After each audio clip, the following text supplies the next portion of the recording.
Pero yung bagong buhay na gusto ng Panginoon sa atin, ito po yung gusto ng Panginoon, yung kalooban niya yung nagusto. No? Sino rito yung umiinom ng alak?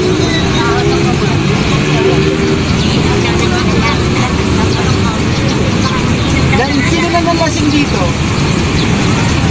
Yung nalasing. Supa rito, supa ron. Oh, dami ah. Anong araw-araw yata yun? Dami.